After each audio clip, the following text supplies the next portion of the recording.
Em, can you believe we started Interview Boss in 2021? Not really. It's insane. That's a lot of episodes and a lot of hours of talking. Oh my gosh, it is. And if you're scrolling through all of our episodes, you might scroll straight past something that you really, really needed. Yes, we're always getting messages from people asking us to do an episode on something, and I'm like, we already have. So we've put together playlists to help you find the episodes that are exactly what you need, suited to your situation. They're all categorized. If you're applying for jobs, we have episodes about resumes, cover letters, job ads. If you've been offered your dream job, we have episodes on resigning, exit interviews, and how to impress at your new company. And we even have a very special playlist that's very popular for if you have an interview coming up immediately and you need just our most recommended hard-hitting episodes between now and then. For all our last-minute listeners.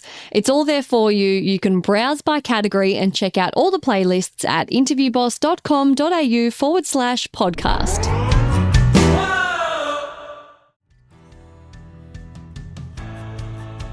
Or they assume that, well, you know what my job title is at that place, so it's common knowledge that that's what I would do every day, but there's so many jobs and roles and tasks out there, you've got to spell it out. Hey everyone, and welcome back to Interview Boss. My name is Emma. I'm a radio journalist who's teamed up with my sister to give you advice, inspiration, and some support when you're looking for that new job. Sarah is a HR and recruitment professional, and together we're here to give you all the tips, tricks, and behind-the-scenes knowledge to help you in your career. Hey, Em, mixing it up a little bit in the intro there. I reckon there's going to be listeners out there who say it along in their head as you read it out, and you totally threw them off. Well, I get sick of saying the same thing, and I get sick of you saying to me, hey, Em, and welcome back, everyone. It's just say something else. Oh, that's sad. But I listen to my favorite podcasts and they do the same intro every time, and I say it along with them. So if you're out there listening to this, I want you to tell us. Comment on Spotify. There's a little comment thing that you can do. Send us a DM, send us an email, send us a carrier pigeon. Do you like the intro, knowing that it's going to be the same every time, or should we mix it up more? Let us know. I'm here for the mix-up. But who are we shouting out to, giving a whoop, whoop, woohoo shout out to this week? Because I'm not good. It's never been whoop, whoop. It's woohoo. Because woohoo. Do you know what I was trying to do? In my head, I had the hands, the two hands with the raise the roof kind of. I was trying to say that in words, but there are no words for that. I thought whoop, whoop was kind of the best thing. Anyway, this is why I don't change it up, because I'm not good ad-libbing. Go for it. Okay, so we are shouting out Marissa, who bought us 2 coffees. And side note, I love your name because Marissa Cooper in the OC, I just love her so much. What a cool name. Marissa said, I never thought I would see this day. Today, I accepted an offer for my perfect role with an amazing company. I've been struggling to get an offer over the past 2 years. I've been on and off job hunting. But this time, I knew this was the perfect job for me, and I had to be 100% prepared. I searched for podcasts to help me, and that's when I found you lovely ladies. I have never felt more prepared, confident, and calm going into an interview. 5 one-on-one conversations. I'm exhausted just listening to that. She's got 3 exclamation marks, so I think she gets how ridiculous it is as well. Yes. She says, I left each one feeling amazing, and listening to your before and after episodes gave me that extra boost of confidence and reassurance I needed. Side note, I listened back to the after episode the other day because we record these and then we never listen to them ever again. And so I forget what I even said. And it was so funny how I said, you're allowed to call 2 people on the way home as well as whoever you live with, because it's not enough to debrief to 1. Also, I wonder with all these people that are listening to the after, if everybody's listening to Absolutely Everybody by Vanessa and Marissa. Yes, we have had some messages about that saying, how have I been sleeping on that? That is the best hype track. And I'm like, yes, Vanessa should be paying me at this point for royalty boosting. I wonder if we've had referrals onto Spotify clicking from that episode onto that song. I would love to know. Maybe we should make a playlist, Interview Boss playlist, and it's post-job searching hype music. Okay, you know what? I'm going to commit to this. We're recording this a little bit in advance, not very long. It's not very much time for us, but we're going to make that. And Em, I'm delegating that to you because I'm not the playlist person. You are the playlist person. I'm on that. Emma used to do a playlist for each year and she'd theme it with something with your name in it. I'll read them out. So do you still do it? 2018. No, this was back before I worked full time. I'm too busy for this now. So the first one was in 2018 and I made one called Imagine, like EMMAGINE, Imagine. The next one was Eminent, like imminent, but eminent. And then the next one was Immaculate. Immaculate. I think that's my favorite. And then the most recent one was Emergency.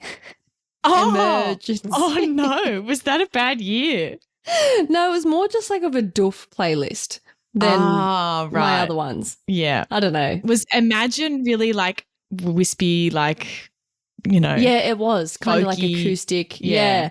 And I forgot one. How could I? It's One in a Million. One in M. Oh, God. That one doesn't work as well, but yeah, I'm sure it does when you see it written. It's just hard to say it out loud. Yes. Yeah. Great. Well, you are designated pod playlist maker.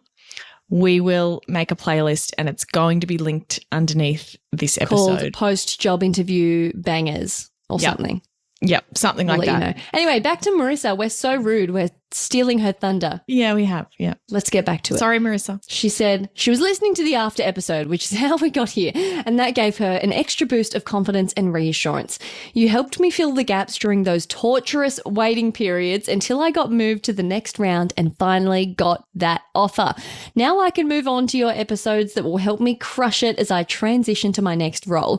Thank you both so much for your funny, witty, and much needed content. And most importantly, thank you for helping me believe in myself. You're the best. Oh, I love Marissa. that. And do you know what I really loved about this message? Is that we know that we can help you be more confident, believe in yourself and all the advice you need. But I really, really love that she was able to just fill the gaps while she was waiting. And it's like she's not even necessarily going to be able to use the advice because she's just waiting to hear what's happened, like in between the stages of interviews.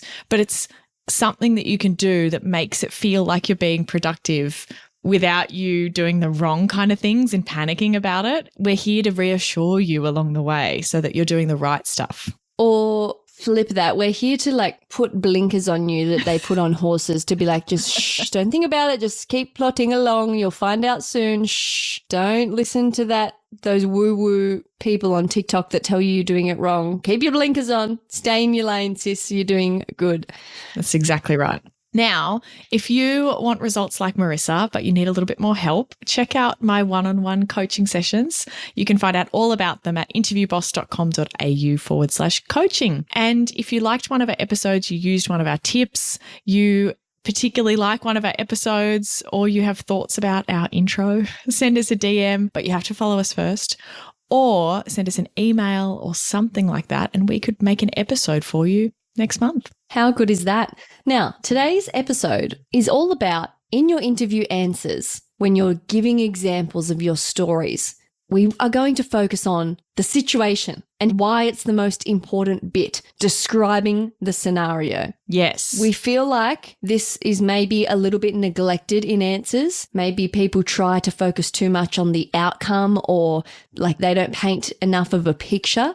So we're diving in specifically to interview answers, describing that situation, how to nail it. It's for a behavioral answer. If we're thinking about the STAR method, we've talked about this before. I don't know what the S and the T, they're not different. I don't understand that. I think throw the T in the bin. It's just SAR.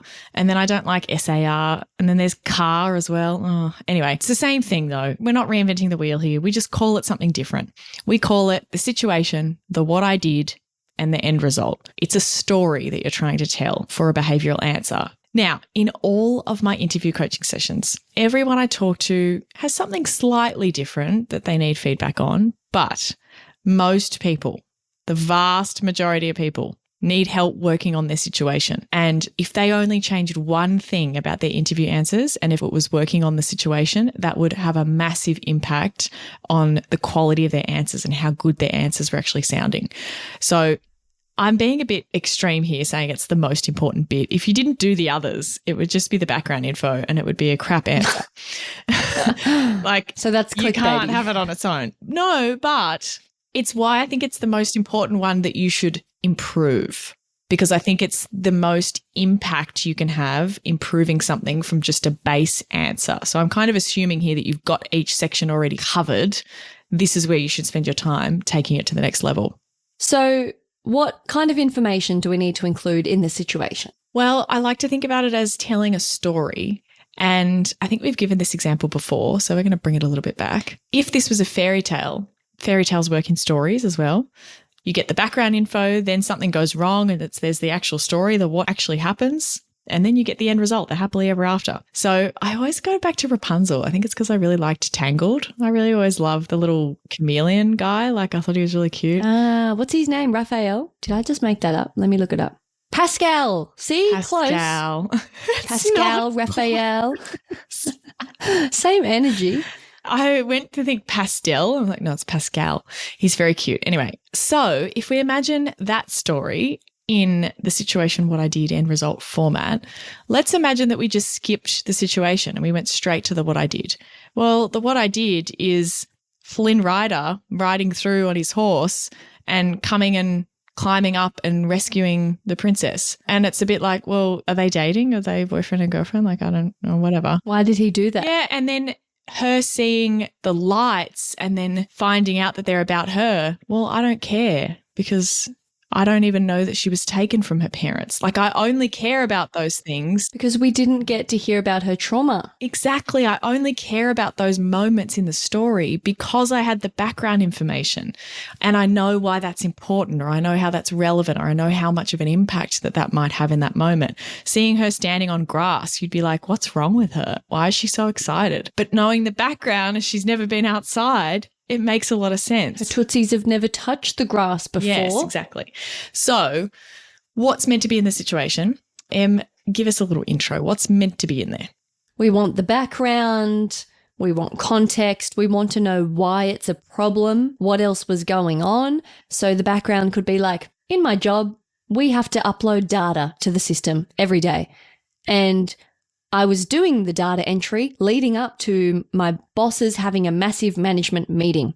Then the system crashed. That's a problem because the management meeting was going to have no data to inform their briefing. And also we had just lost somebody and we were short-staffed, if that was a thing. Totally. You set the scene. Why do you think that people skimp over or don't do enough justice to the situation? Do you think, my thought is because you're the one that does it every day, so you can almost assume a little bit that it makes sense. You're like, yeah, well, when we're doing this, but you're not, they're like, I've never done your job. So you need to almost really elaborate on all of the situation. Totally. Do you think that's it? Definitely people assume that I can connect the dots way better than I can really connect the dots. You're like, oh, well, I'm uploading the data. And I'm like, what data? Like, why is that important? Yeah. I have no idea. And even if you're interviewing with your current boss in your current company, you still have to point this stuff out because it shows that you understand why these things are important. So there's a few things to it. But yeah, I absolutely think that people are in this stuff every day, so they forget to go back and explain, and they just think that, oh, yeah, well, if you don't know that, I guess it is hard to kind of understand. So they skip over it. Or they assume that, well, you know what my job title is at that place. So it's common knowledge that that's what I would do every day. But there's so many jobs and roles and tasks out there. You've got to spell it out. And it's okay to spell it out and have them nodding like they understand. That's completely fine. Nobody's ever going to think, oh, you're giving me boring information here. It's important to cover the context. I think the other reason people skip over it is that they just are really excited to get into the what I did part. They think that that's the most important. And so they don't spend time slowing down. So if you rush, you might fall into this trap of skipping over the situation part. The other type of person is the person who's like just a brief kind of a person to begin with, who just doesn't say much, doesn't go into much detail. They might have this problem with all of their sections. They actually just need more detail as a whole. But I do think it's often that they don't understand how to turn this into a story, or they haven't stopped and spent any time thinking about, hey, in order for this story to make sense, What do you have to know first? That's what I want you to be thinking about. But they haven't reflected on that. And so they just go, well, one day when I had to do blah, blah, blah, I went, and we'll get into some examples that'll make a lot more sense a little bit later. So what happens when you see people not give the situation justice? Well, sometimes your whole answer doesn't have the impact that it should. Like that punchy, it doesn't have that. Yeah. I'm not that impressed because I don't really have the context. And so what I did has good detail, but it just doesn't land because you haven't set it up properly.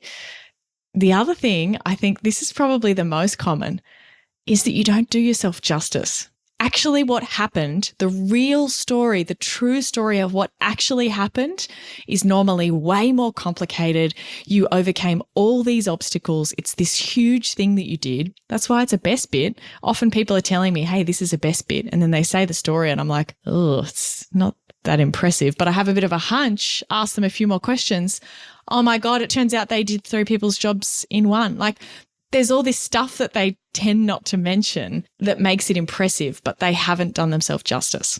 Also, you can struggle to imagine it and just kind of be lost and zoning out. Yeah, the interviewer can't then make connections in their own head because you haven't painted a picture of what was going on at the time before you go into the details. And when you're painting a picture of, oh, we had a manager who, was really busy and they often weren't available for us to ask questions, and they're going, oh, yeah, we have a person like that. They're making connections of you and this role and what they're dealing with and trying to understand and imagine the situation. And the final thing I think is the most impactful is that your result isn't that impressive, because a lot of people do this. They say something like, well, the situation is I was entering in all of this data and something went wrong with the system. And so I blah, blah, blah, blah, blah. Here's all the ways that I fixed it. And I was able to get the system back up online. And I'm like, well, is that even important? Is it even important that it went online, or is it just just better for it to be online than offline? I don't get why that's important. So your result is not impressive. Whereas if he's like, it meant we could not sell any products. We're losing $100,000 a day if we keep the system down. Yeah, totally. You have to give me that context, or else your result is it doesn't land. And then if you said, oh, it's $100,000 a day, the system's down, blah, blah, blah, here's all the things that I did to solve it, and I got it online straight away, I'm like, wow, you saved $100,000. Do you see what I mean? It's the same story, but your result meant nothing if you don't set it up properly. Hey, Interview Boss listeners, if the podcast just isn't doing it for you and you need way more help to prep for your next interview, we have the perfect thing for you. Interview Academy. Em, tell us all about it. This is huge. This is the love child of Sarah after doing hundreds of one-on-one coaching sessions, finding out what people struggle with the most, common mistakes. Sarah has created the ultimate course that you can do in your own time, self-paced, heaps of modules, videos, interactive quizzes, a workbook that will become your Bible by the end that you can take with you into your interview, because if you're a long-time listener, you know that we endorse taking notes into your interview. It's a game changer. Check out more about it at interviewboss.com.au/interview academy. Time for some examples. Yes. So these are real examples that I've actually borrowed and changed a little bit from some of my interview coaching clients. I'm going to use these because I think it's really helpful to use real life ones. So they might be super niche of the actual example, but I want to show you how you can understand them even if you have no idea what this job is. So I'm going to say it the first time with covering the situation, but it's not going to be amazing. And then I'm going to do it again with a different situation. And Em, I want your thoughts as an interviewer. What changes between the two? And I don't want to do these really short, fluffy ones that we kind of go into. I want to make it sound real, because I think sometimes our examples, we're just trying to demonstrate and it makes it sound like your stories should be really short. And I'm like, no, you need detail. So I'm going to do a really actual one. So this, to give context, this person I did a coaching session with was working in bush regeneration, which basically means replacing a rundown area with natural species and getting rid of weeds and pests and that kind of thing. Super niche, but go with me. So, Sarah, thanks for coming in today. Can you tell me a bit about your experience with developing a team? Yeah, sure. So we were working on this particular bush regeneration project, and this one had a pretty complex grassy ground layer. And those kinds of ground cover are really hard to manage if you don't have the knowledge and experience in plant identification. So in my team, I've got Joe, who's really experienced. He has very solid plant identification experience, and he really doesn't need to be told what to do.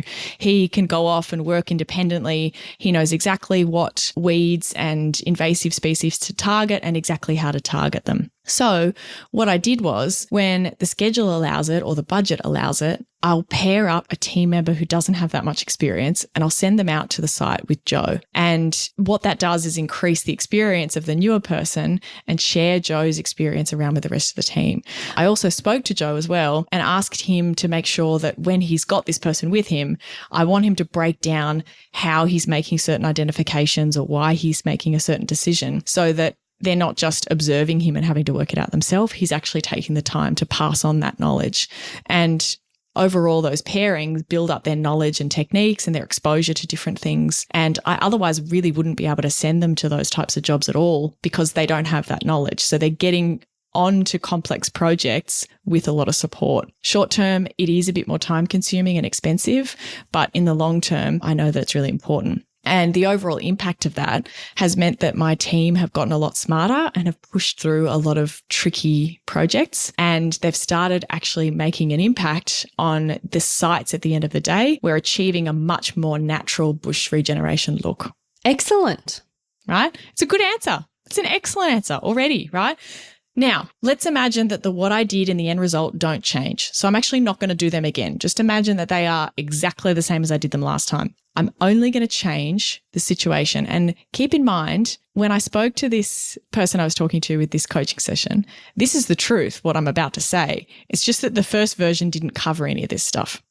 So I am working on a particular bush regeneration project that has a very complex grassy ground layer.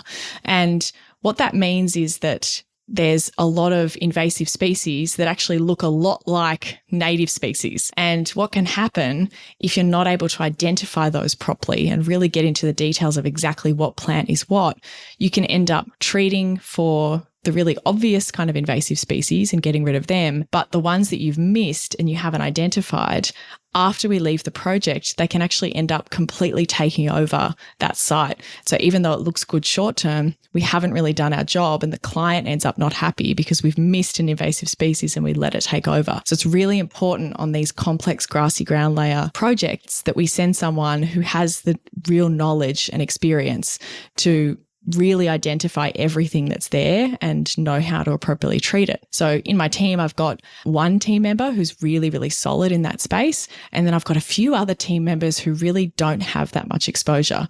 And it makes it really hard because I can only really send that one particular team member to those projects. So my overall goal is to try and develop the whole of my team capability and share that knowledge around. So what I did was, right?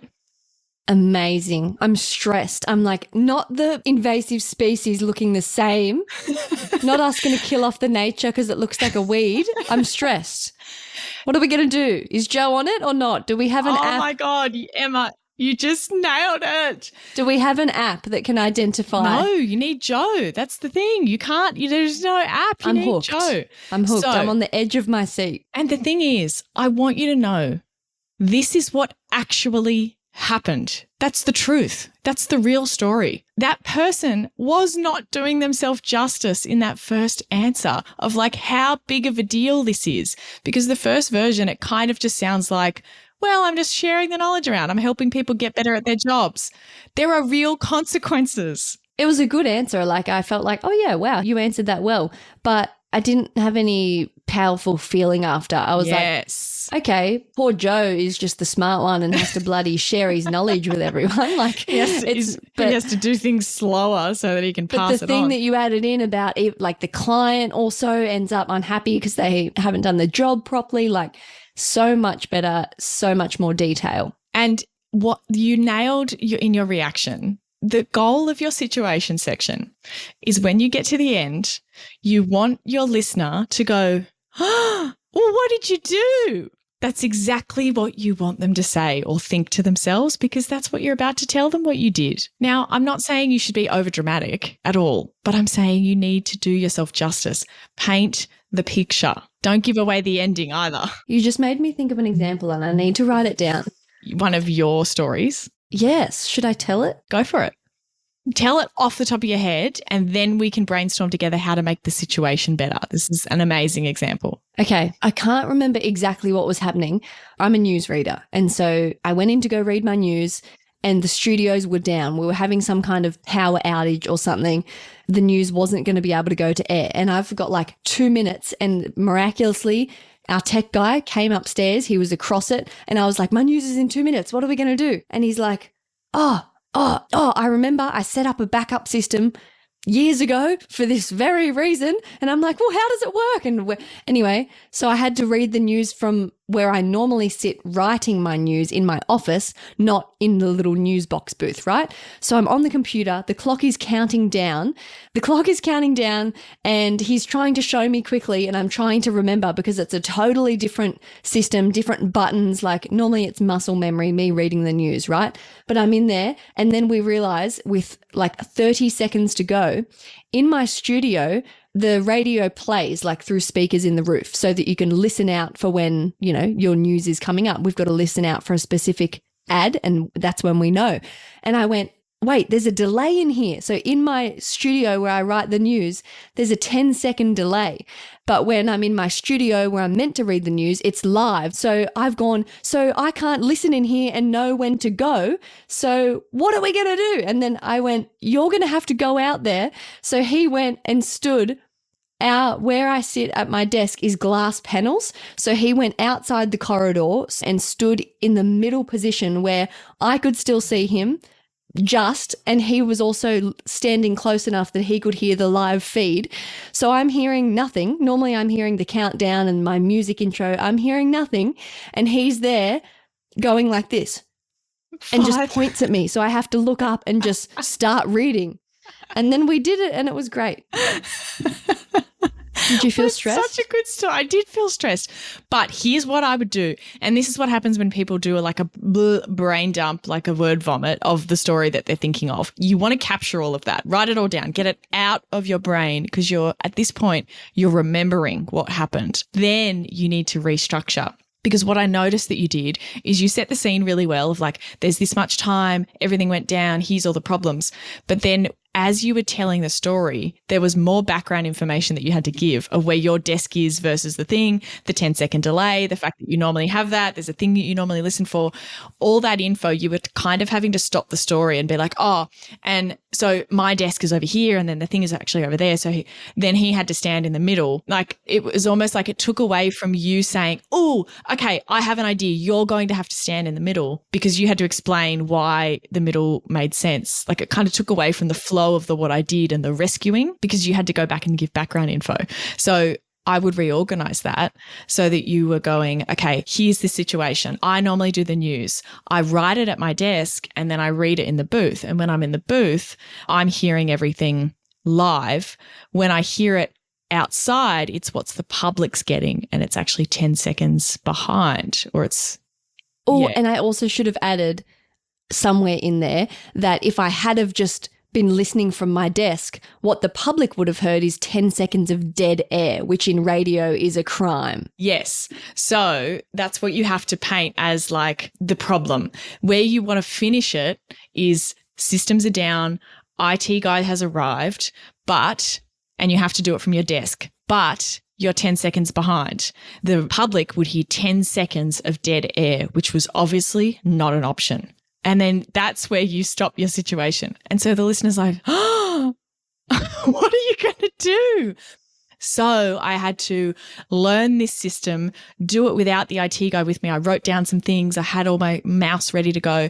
And then I suggested that he go and stand there, and he gave me the countdown. So I had to have my headphones on and blah, blah, blah. And hearing silence and just blindly trust a point and uncomfortably start reading, and I can't hear myself. And also like the tech guy like cueing you in with the radio. Like it's completely out of both of your kind of jobs to be doing that. But that's where you could kind of really build up that situation and explain like how you then came up with that idea for him to help, how you stayed calm, how you got through the rest of the news read. What did you do at the end? All that stuff you could go into. And then what was the end result? Okay, well, we got it done and we got it fixed before the next hour. But painting the picture in that situation, because it's so high pressure, game changer. Imagine if you fluff through that and you're like, oh, well, this one time, the systems went down. So what I did was, I had to record from my desk. And it makes it sound like, well, I just recorded in the backup studio. No, this was an emergency. This was terrifying. It doesn't do the real story justice. I'm not saying you need to make this up and like hype it up more than is true. I'm just saying you need to make sure that they understand what actually happened. So I'm hoping those examples really helped you understand how, and maybe agree with me, that the situation is the game changer. That's where I want you to focus if you're trying to take your interview answers to the next level. What do you think, Em? Do you believe me? Don't skim over the situation. Don't skimp on that sitch. It's not catchy. None of it's catchy. We need something catchy for these things, but it's not working. We'll make it catchy one day. Can we make it? S to the I to the M to the P. Squirrels, squirrels, squirrels in my pants. Situation. I made a decision. And what's P? The outcome. The posterior result. Positive result. Positive result. Squirrels in my pants. There's squirrels in my pants. S to the I to the M to the P. Squirrels, squirrels, squirrels in my pants. I hope that our listeners are Phineas and Ferb fans. I'm sure they are. Look, I just don't like that there's 4. That's the only problem that I have with that. But we might have to roll with it until we find something better. Yeah. If you have any recommendations, comment on Spotify and tell us how we can make this acronym sound sexy. Thanks so much for listening to Interview Boss. If you like hearing the sound of our voices, hit that subscribe button in Apple or follow on Spotify, or better yet, tell someone about the show. That's how you guys have helped us hit the charts over and over, so we reach even more people every single month. For more advice, inspiration, some fun, savable tips, and some behind the scenes, check us out on Instagram at InterviewBoss.